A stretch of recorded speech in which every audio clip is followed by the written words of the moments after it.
Eu trouxe aqui uma cópia da pedra, essa aqui é a paleta de Narmer, tá certo? Uhum.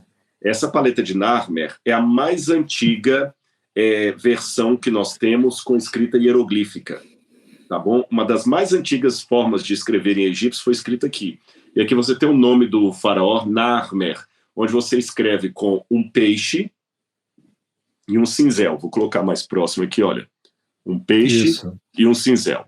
Uhum. A palavra peixe é Nar, cinzel é Mer. Então, Narmer, o nome do faraó. É como se eu escrevesse sol, desenhando um sol, e um dado de jogar. Soldado. Assim começaram os hieróglifos. Então, aqui tem o faraó Narmer, o primeiro a unificar o Alto e o Baixo Egito. Ele está diante do deus Horus aqui, vencendo os seus inimigos, tudo bem até aí.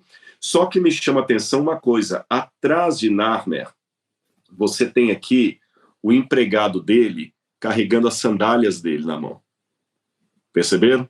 O empregado está carregando as sandálias. E o próprio faraó está descalço.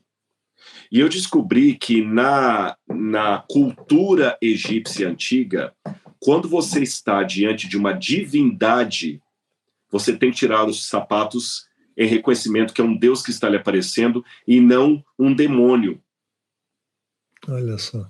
Agora nós pegamos isso aqui, eu vou para as duas únicas vezes que Deus mandou um indivíduo tirar os sapatos. Moisés e Josué. É interessante que isso me ajuda na hermenêutica, porque alguém pode perguntar assim, por que nós não tiramos sapatos para entrar na igreja, sendo que Moisés tirou o sapato diante de Deus?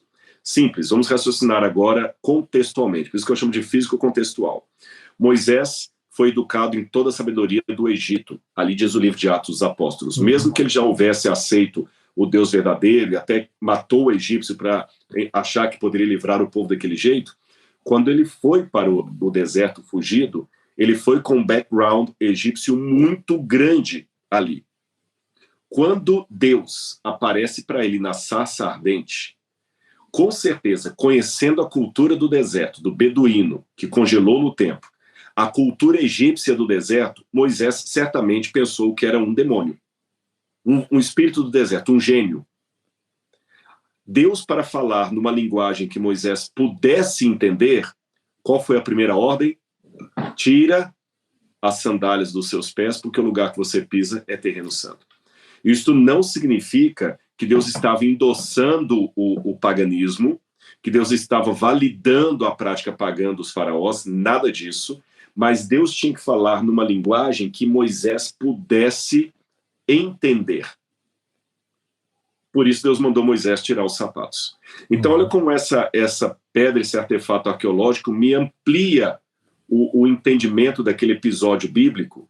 Então hoje eu cheguei à conclusão que a hermenêutica, que foi parte do meu primeiro doutorado, ela fica tremendamente empobrecida se ela não tiver o arcabouço arqueológico ajudando naquilo ali. Então hoje, por isso que é muito importante, eu tenho aqui, só para os irmãos terem uma ideia, isso aqui são textos ugaríticos que a gente tem a cópia deles aqui, olha. Tá bem? O que são esses textos ugaríticos? A gente estuda o ugarítico, o acadiano, isso aqui na verdade é acadiano, eu chamei de ugarítico, mas isso aqui é o acadiano. O egípcio, por quê? Tabletes como este aqui, que foram escritos na época da Bíblia Sagrada, eles me ajudam a entender muitas questões bíblicas, tanto em termos de contextualização do texto bíblico, como em confirmação à história que a Bíblia apresenta, sabe?